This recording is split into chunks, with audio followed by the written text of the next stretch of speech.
In 1960, the presidential candidates were Vice President Richard Nixon and Senator John F. Kennedy. So while a great deal of attention was paid to these men and their beliefs and their speeches, their track records, anything they said on the campaign trail, a fair amount of attention also fell on their spouses, Pat Nixon and Jacqueline Kennedy. That is how she preferred to say her name.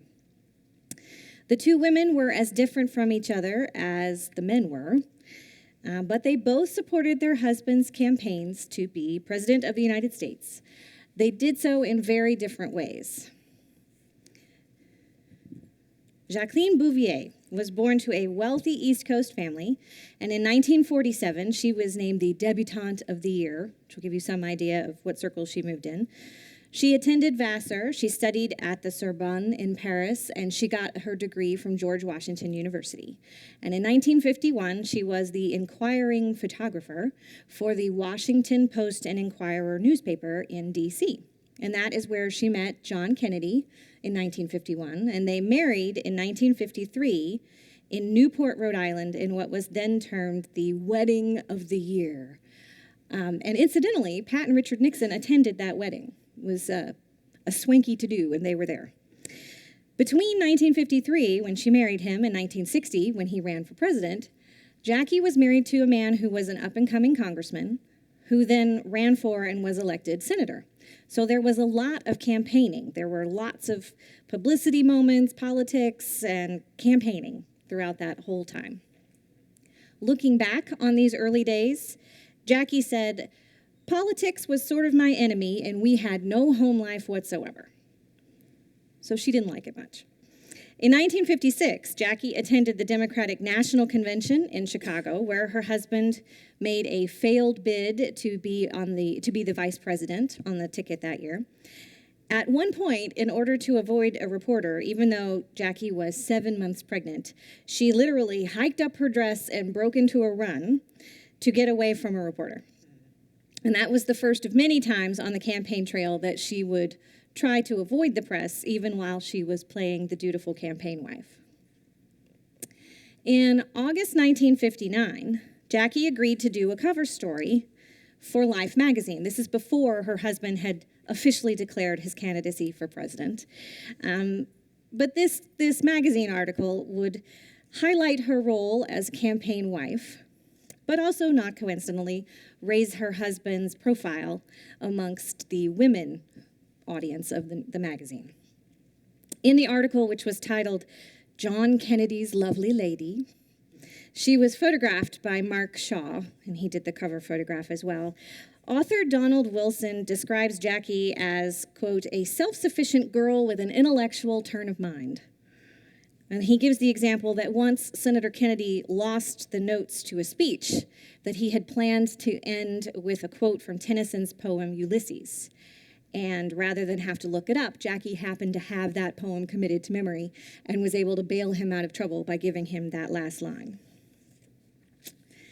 At the end of this article in Life, which was filled with pages of gorgeous photos of Jackie and Caroline, Jackie walking in a skirt suit along the riverfront to keep fit, playing with Caroline, with her husband's nieces and nephews, having family time, quiet moments with her husband, all of these gorgeous photos. At the end of this long cover story and article, she states that she prefers to remain in the background, which is a bit at odds with the cover story, but again, campaign wife was what you could see and also what was going on behind the scenes. So Jackie's role during her husband's 1960 presidential campaign started out comparable to her participation in many of his previous campaigns. She made appearances, rarely speaking, unless the audience was non-English speaking, in which case he was happy to have her speak. She had very impressive language skills. So over the years on the campaign trail, Jackie addressed audiences in French, Spanish, Italian, even Polish, and often provoked a wildly enthusiastic response, sometimes more enthusiasm for her and her speech than for her candidate husband. Despite these successes, Jackie did not much like campaigning. She described it as, quote, "Some mornings you're up at 7 and you visit a dozen towns during the day. You shake hundreds of hands in the afternoon and hundreds more at night. About the 5th day out, it's sheer exhaustion." She was quoted in that Life magazine article in 1959 as saying that campaigning had taught her, quote, "how warm and hospitable people are, but oh, those crushing handshakes." Jackie accompanied her husband to the Wisconsin and West Virginia primaries early in the 1960 campaign. But then she discovered that she was pregnant. She had had some difficulties in the past, and her doctor recommended that she take it easy. So this meant that she did not take to the campaign trail at her husband's side very often after that, only making a handful of appearances in the months that followed. She did not attend the Democratic National Convention in Los Angeles that summer. As they had for years before 1960, going back to his first race in 1946, many of the Kennedy women, and that includes his sisters and his sisters-in-law, played a major role in John Kennedy's political campaigns, taking a sort of collective approach to the role of campaign wife. Led by the family matriarch, Rose Kennedy, the Kennedy women provided much of the grassroots effort needed to establish Kennedy's candidacy in a wide variety of neighborhoods. They rang doorbells, made speeches, hosted coffee with Kennedy gatherings. They made appearances on television. They made countless telephone calls. For the 1960 campaign, Rose Kennedy was deemed too Catholic to maintain that role. It had too high a profile when being Catholic was a campaign issue. So Kennedy's sisters took over the role of campaign wife when his wife and mother were absent. And this is a picture of his sister, Pat Lawford, accompanying him on a campaign trip to Fort Worth and Dallas in September of 1960. Jackie did not go out and stump for her husband the way she had done before, but she supported his campaign in a number of other ways. She did more cover stories like the one she had done for Life in 1959, and she also recorded the first American presidential campaign commercial in the Spanish language. So it's in the video that accompanies the exhibit, if you get a chance to see that a bit later, but I wanted you to see this Queridos amigos, les habla la esposa del senador John F. Kennedy, candidato a la presidencia de los Estados Unidos. En estos tiempos de tanto peligro, cuando la paz mundial se ve amenazada por el comunismo, es necesario tener en la Casa Blanca un líder capaz de guiar nuestros destinos con una mano firme. Mi esposo siempre vigilará los intereses de todos los sectores de nuestra sociedad que necesitan la protección de un gobierno humanitario para el futuro de nuestros niños y para lograr un mundo donde exista la paz verdadera. Voten ustedes por el Partido Demócrata el día 8 de noviembre. Que viva Kennedy.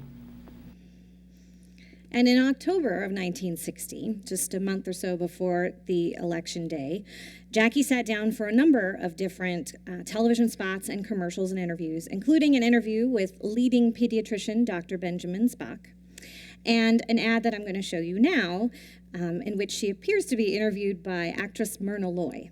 Now, we've edited this down. It's a bit shorter than the original version. It's still about 2.5 minutes, but I wanted you to be able to see Jackie campaigning. Hello, I'm Myrna Loy. Like most of you, I've been interested in our presidential candidates and getting to know their wives. So I thought you might like to visit Mrs. John F. Kennedy. Mrs. Kennedy has had to be fairly inactive in this campaign, but a few weeks ago she was interviewed on television. I'd like to bring you some of her answers. The first question was, Dr. Benjamin Spock had endorsed Senator Kennedy for president. Was Mrs. Kennedy raising Caroline according to Dr. Spock? I suppose I do. I always imagined I'd raise my children completely on my own, but once you have them, you find you need help. So I do read Dr. Spock a lot, and I find it such a relief to know that other people's children are as bad as yours at the same age. Then Mrs. Kennedy was asked, did it seem strange not to be campaigning with her husband? Oh, yes, I miss very much campaigning with my husband in this major endeavor of his life. I would be if I wasn't expecting a baby. But I've campaigned with him ever since we were married in 1953. I counted I've been in 46 states with him. All politicians' wives say they love campaigning. Does Mrs. Kennedy really love it? Well, I tell you why you do love it. Granted, the exhaustion is there, but you're with your husband in the major endeavor you share. And then when you look back on it, you've seen so much of the country, all the people you've met. It's just made you a person that you weren't before. So I would never part with one of the experiences I've had. Did Mrs. Kennedy ever wish her husband weren't a busy candidate? No, I'm so glad he is. In the beginning, I wished that. When I was first married, our life was almost as hectic as it is now.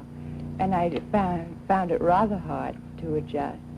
But now I think politics is one of the most rewarding lives a woman can have, to be married to a politician. I think every woman wants to feel needed, and in politics you are, so much more than in many other fields. Isn't she charming? You have just seen an interview with Mrs. John F. Kennedy. Mrs. Kennedy has told us much about herself, her husband, and what she thinks a president's wife can mean to the president and to the country. All right, so before I go on, does she sound like you thought she would sound? Was that surprising to anybody else? Did you think she was charming? Okay, just checking. All right. Well, perhaps Jackie's greatest contribution and success as a partner to her husband during his 1960 campaign was through her syndicated newspaper column, Campaign Wife, which ran weekly in newspapers across the country from September 17th to November 1st, 1960. Using her own personal stories and her own perspective, she wrote on campaign issues and things that were being talked about in the press related to her husband. And she wrote primarily for the audience of women who were interested in her role as the candidate's wife. She addressed a wide variety of topics. So she talked about her feelings about not being able to campaign, and by extension, her scorecard as a political wife. Quote, "You can imagine how frustrating it is to be in Hyannisport, reading all that he's doing and not participating in any way. I have kept up with my husband by reading several newspapers every day and by writing to Jack's many friends throughout the country," which gives you some idea of the 1960 technology available compared to today. She wrote about the constant attention to her appearance. "All the talk over what I wear and how I fix my hair has amused me and puzzled me. What does my hairdo have to do with my husband's ability to be president? Actually, I've always loved clothes, and when I've had the time, I've enjoyed the universal feminine sport of shopping." She did address the serious campaign issue of education. "This brings me to the subject of schools. There is no more vital concern in every mother's life. According to the Office of Education, there is still a shortage of a minimum of 140,000 classrooms. When the schools are so crowded, it does seem imperative that the federal government step in and do its share. My husband has been deeply concerned with these problems and has recently supported a successful effort to pass legislation providing federal aid for school construction and for teachers' salaries. At the same time, he stresses that he is not for federal control of education." A little backpedal there. Through her column, Jackie helped organize something called Calling for Kennedy in the last month before Election Day. And this effort was meant to inspire women to poll their friends for issues and questions that they could send to Jackie, and that she would then ask her husband to answer. And this also doubled as a get out the vote campaign right before the election. So after that week, after Calling for Kennedy week, Jackie reported in her column that I asked Jack a few of the hundreds of questions I had received on the Calling for Kennedy forms. Without exception, the issue uppermost in every woman's mind is peace. Not a single person put the budget first. In her last column, Jackie told her readers she had missed campaigning with Jack and meeting all of you. And she concluded by saying, "I hope all of you telephone everyone you know and see that everyone votes on November 8th. Jackie's efforts to support her husband's campaign, even while housebound with a precarious pregnancy, appear very different from the campaign wife as embodied by Pat Nixon. Both Pat and Richard Nixon were from completely different backgrounds than the Kennedys. They were from middle-class families in Southern California and had struggled for years to make ends meet while also nurturing Richard Nixon's political ambitions. In fact, to support her husband's first run for Congress in 1946, Pat not only gave up smoking and red nail polish, which were not proper, but she sold a small parcel of family land to pay the printing costs for his brochures for that campaign. In the 1950s and 1960s, the ideal political wife was seen and not heard.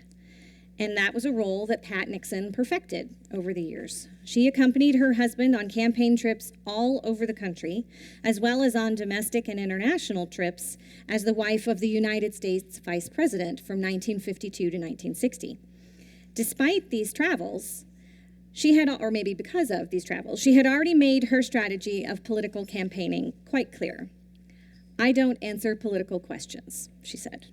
She told an Associated Press reporter in 1960 that she liked to keep her role, quote, strictly to handshaking and small talk. She said she didn't want to know any state secrets. "I wouldn't want the responsibility of knowing." Journalists who covered Nixon on the campaign trail and as vice president recognized that Pat Nixon worked hard. She was known for being, quote, silent and perfect. Her nickname among them was Plastic Pat. She was all the things that a political wife was supposed to be. She was perfectly groomed, smiling, loyal, seemingly satisfied with her role. She had a standard line that she used time and time again. Quote, "I don't give my husband advice because he doesn't need it." I certainly heard that echo there. Nixon also had a standard line. "Whatever you think of me, I'm sure you'll agree Pat would make a fine first lady." And many did agree with him, as demonstrated by this pin, which is in our collection, so you'll see that in the exhibit, and by the many vocal supporters who turned out on her behalf to many of his campaign stops. Richard Nixon promised at the Republican National Convention in July 1960 that he would visit all 50 states before Election Day. He did it, and his wife Pat went with him. This is the two of them here in Dallas in September of 1960. This was the first time that 50 states had gone to the polls for a federal election because Alaska and Hawaii joined the Union in 1959, so this was a big deal. But it was a lot to fit in a very short amount of time. Years later, in response to a question from Gloria Steinem about who she really was, Pat Nixon said, "I never had time to think about who I admired or to have ideas.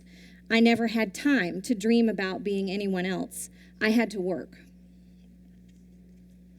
In the fall of 1960, the press tried to manufacture a rivalry between Pat Nixon and Jacqueline Kennedy, stirring up mostly mock controversy on the subject of fashion.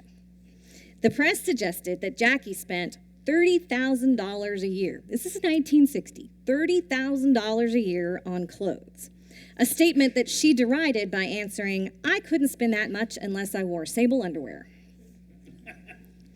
Mrs. Nixon noted merely that she preferred American designers. This might have been a slight dig at Mrs. Kennedy, who was known to prefer French designers. And she stated, "I always pay my bills." This might also have been another slight dig at the Kennedys, because there were often persistent rumors that their bills were paid for by John Kennedy's incredibly wealthy father. This so-called controversy fizzled out shortly after it began because neither woman was willing to play the game. Although Jackie Kennedy's penchant for expensive French fashion would continue to haunt her years as First Lady in the White House. At the end of the election year in 1960, as you know, Kennedy very narrowly defeated Nixon. During Nixon's concession speech, his wife was visibly tearful and emotional, very far from the plastic Pat that most people had come to expect. People close to her later said that this was the moment when Pat Nixon was completely disillusioned by politics and wanted nothing further to do with it. Despite what came later, this was the moment.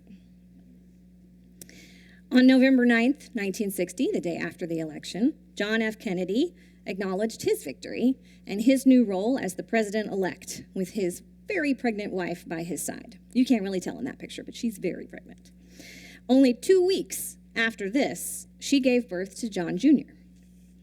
And during the weeks of recovery after giving birth, it was a very difficult birth accomplished by C-section, Jackie still had a role to play as she transitioned from campaign wife to first lady.